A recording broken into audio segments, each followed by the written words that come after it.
Pedrinho Matador.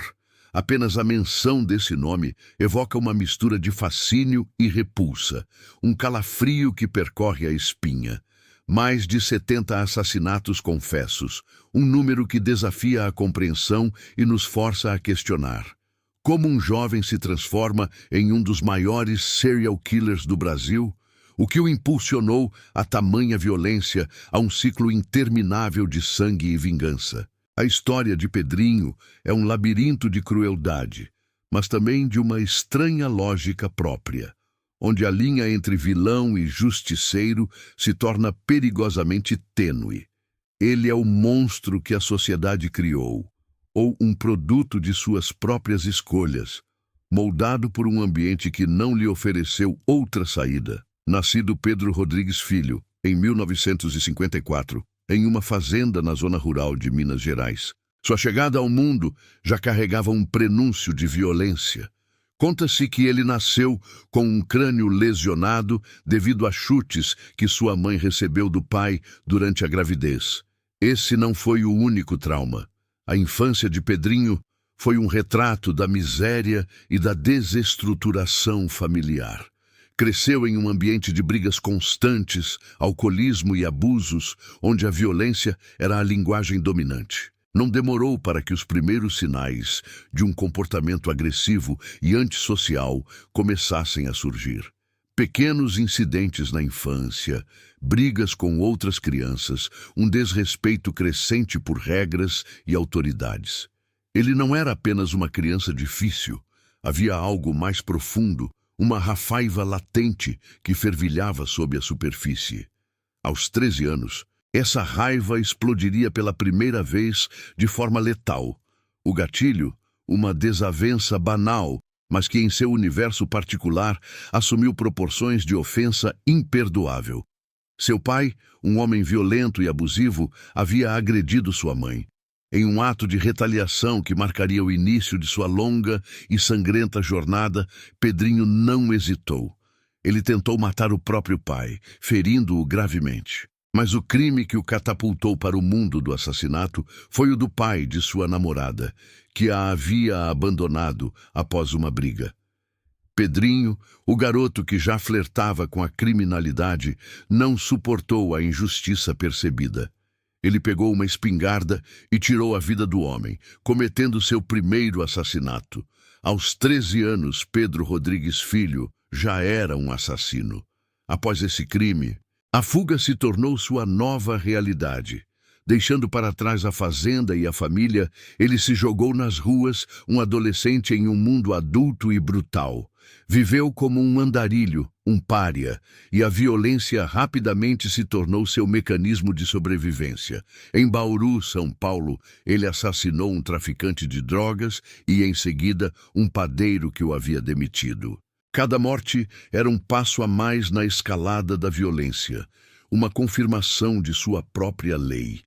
A vingança emergiu como o principal motor de suas ações. Pedrinho não matava por prazer sádico em seus primeiros anos, mas por um senso distorcido de justiça.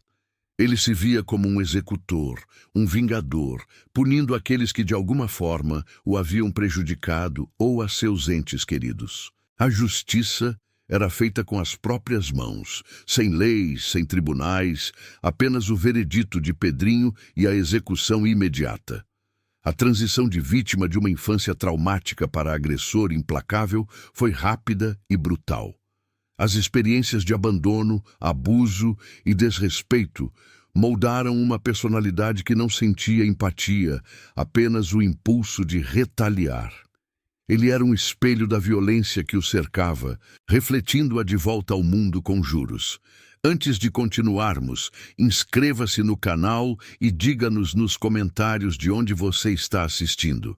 A fama de Pedrinho Matador crescia a cada novo crime, transformando-o em uma figura lendária e temida. Sua história, contada de boca em boca nas ruas e nos presídios e amplificada pela imprensa, começou a moldar o mito. Jornais e programas de TV exploravam os detalhes macabros de seus feitos, criando uma aura de fascínio mórbido em torno de sua persona.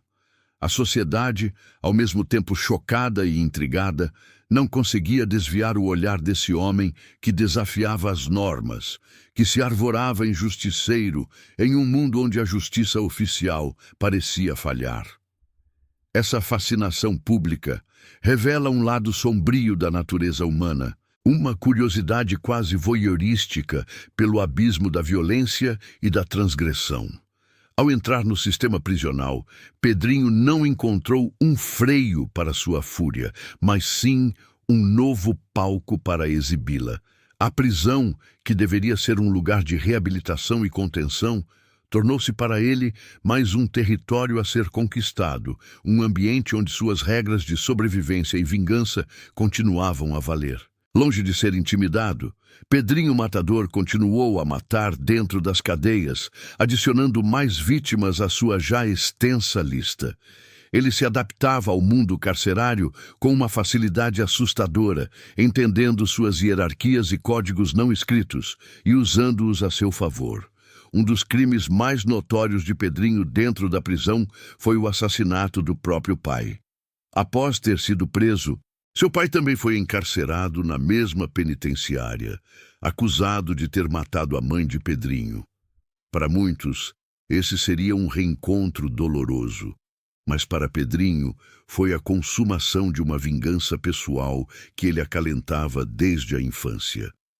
Ele não perdoou as agressões sofridas por sua mãe e, em um ato frio e calculado, tirou a vida do homem que lhe deu o nome, extraindo o coração do corpo para provar que a vingança estava completa.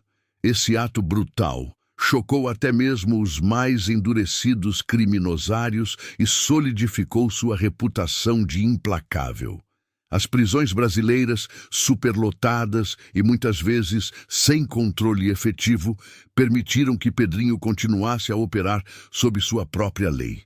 Ele matava estupradores, traidores e qualquer um que, em sua visão distorcida, merecesse a morte. Tornou-se uma espécie de justiceiro dentro das muralhas, temido e, em alguns círculos, até respeitado. Sua lógica era simples. Se a lei não era capaz de punir os criminosos que ele julgava merecedores, ele o faria. Esse comportamento o colocava em constante conflito, mas também garantia sua sobrevivência e sua posição dentro da complexa teia de poder do cárcere. A psicologia por trás de um serial killer como Pedrinho Matador é um campo de estudo complexo. Embora não tenhamos um diagnóstico formal, muitos especialistas apontam para características de psicopatia ou sociopatia. A ausência de remorso é uma marca registrada. Pedrinho nunca demonstrou arrependimento genuíno por seus crimes, mas sim uma racionalização constante de seus atos. Ele via suas vítimas como merecedoras de seu destino, como peças em um jogo de justiça que ele mesmo orquestrava. Em sua própria mente, Pedrinho não era um monstro, mas um herói. Ele se via como alguém que limpava o mundo de indivíduos que, em sua percepção, faziam mal à sociedade ou a pessoas que ele se importava. Essa autojustificação é um mecanismo comum em psicopatas, que lhes permite cometer atos hediondos sem a carga da culpa ou da moralidade. Sua visão de si mesmo era a de um agente do caos necessário, um purificador, mesmo que seus métodos fossem os mais bárbaros. Ele acreditava firmemente que estava fazendo o que era preciso, e essa convicção o alimentava e o impulsionava em sua jornada sangrenta. A complexidade de sua mente reside nessa dualidade. O homem que comete atrocidades, mas que se vê como um justiceiro, uma força para o bem em seu próprio universo particular. Após décadas de confinamento, um total de 34 anos atrás das grades, Pedrinho Matador finalmente obteve sua liberdade em 2018. A notícia de sua soltura reverberou por todo o Brasil, gerando uma mistura de temor, curiosidade e indignação. Como um homem com um histórico tão brutal e um número tão elevado de assassinatos confessos poderia ser reintegrado à sociedade?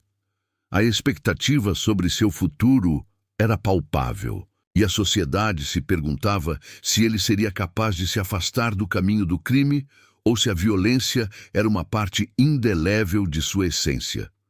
A reintegração social de um indivíduo com o passado de Pedrinho era, por si só, um desafio monumental. A estigmatização, a dificuldade de encontrar emprego, a ausência de um suporte social robusto e a própria natureza de sua personalidade eram obstáculos quase intransponíveis. No entanto, para surpresa de muitos, Pedrinho pareceu tentar um novo caminho. Ele buscou se afastar do crime, ou pelo menos da criminalidade ostensiva que marcou sua vida.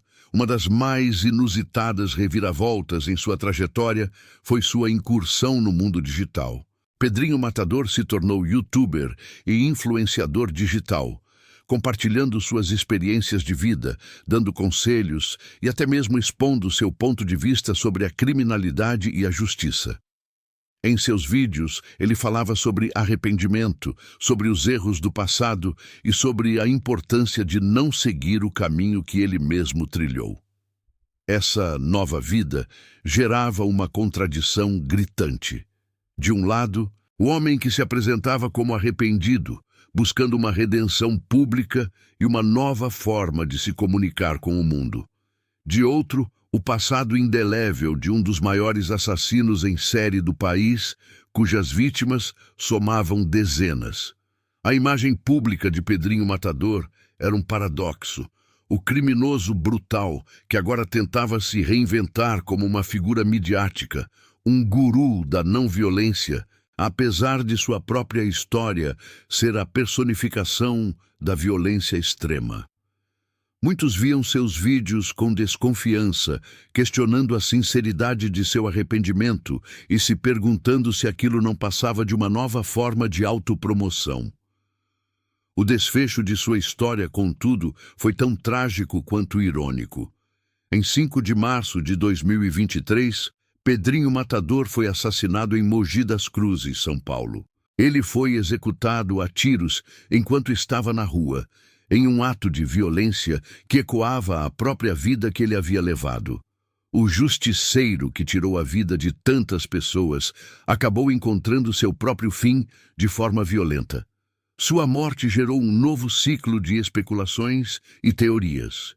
Quem o matou? Seria uma retaliação por crimes antigos? Uma dívida não paga? Ou seria a consequência inevitável de uma vida dedicada à violência? A busca por justiça para o homem que se via como justiceiro era ela mesma uma ironia cruel do destino. O legado de Pedrinho Matador é complexo e multifacetado, servindo como um doloroso espelho para a sociedade brasileira. Seu caso levanta discussões profundas sobre a falha do sistema prisional, que não conseguiu reabilitá-lo e que por décadas foi palco de seus crimes. A reincidência, a incapacidade de transformar indivíduos marcados pela violência em cidadãos produtivos é uma ferida aberta. A história de Pedrinho nos força a confrontar a complexidade da moralidade. Quem decide quem merece viver ou morrer? Ele se autoproclamou juiz e executor. Mas qual é o limite entre a justiça e a barbárie? Suas ações, embora condenáveis, muitas vezes ressoavam com um senso de revolta contra a impunidade, um desejo de fazer justiça, que, em sua forma distorcida, encontrava eco em parte da população. Acima de tudo, o caso de Pedrinho Matador nos convida a uma reflexão profunda sobre as raízes da violência em nossa sociedade. Uma infância marcada pela brutalidade, a ausência de oportunidades, a falha do Estado em proteger seus cidadãos mais vulneráveis, todos esses fatores contribuíram para moldar o monstro que ele se tornou. O que podemos aprender com essa história para construir um futuro mais seguro e justo? Como podemos intervir para que menos Pedrinhos Matadores surjam? A história de Pedro Rodrigues Filho, o Pedrinho Matador, é um lembrete sombrio das partes mais escuras da alma humana e das fragilidades de nossa própria justiça. Um enigma que continua a nos assombrar e a nos questionar sobre o que realmente significa ser humano em um mundo tão brutal.